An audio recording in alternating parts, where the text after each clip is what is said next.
ఎరా నీ కంటికి నేను ఎలా కనబడుతున్నాను? మనిషి అని కూడా ఎవడన్నా నీళ్ళు తింటాడా? ఒకటి తీసే. సార్ అపోలో హాస్పిటల్కి ఎలా వెళ్ళాలండి? డైరెక్ట్ గా వెళ్ళారని గుద్దే వాళ్ళే వచ్చి అంబులెన్స్ మర్యాదగా తీసుకెళ్తారు. మీ ముక్కుకి ఏమైంది? దోమ కుట్టిందిలేండి. దోమ కుడితే ఇంత పెద్ద ప్లాస్టరా? దాన్ని మా ఫ్రెండ్ క్రికెట్ బ్యాట్ తో చంపేశాడు. మేము ఎందుకు గుర్తుంటాం సార్? కోటి సిగ్నల్ దగ్గర పార్క్ చేసిన మా బైక్ ఎత్తుకొచ్చారు కదా. ఆ చుట్టూ చూసామని ఎవరు లేరు, తీసుకొచ్చాను తప్ప. చిముత్ గారు, మీ అబ్బాయి చేసింది ఏం బాగాలేదండి. ఏం చేశాడండి? మొన్న ఫేస్బుక్ లో మా చిన్న అమ్మాయిని గోకాడు. ఏదో తెలియని వయసు. నిన్న మా పెద్ద అమ్మాయిని వాట్సాప్ లో గోకాడు. ఏదో కుర్రతనం లేండి.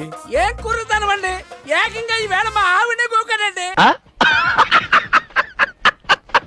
ఫంక్షన్ ఇంకా మొదలవలేదు. మీరు ఎవరి తాలూకండి? చంద్రబాబు నాయుడు తాలూకా. ఆయన మాకు సీఎం అవుతారులేండి.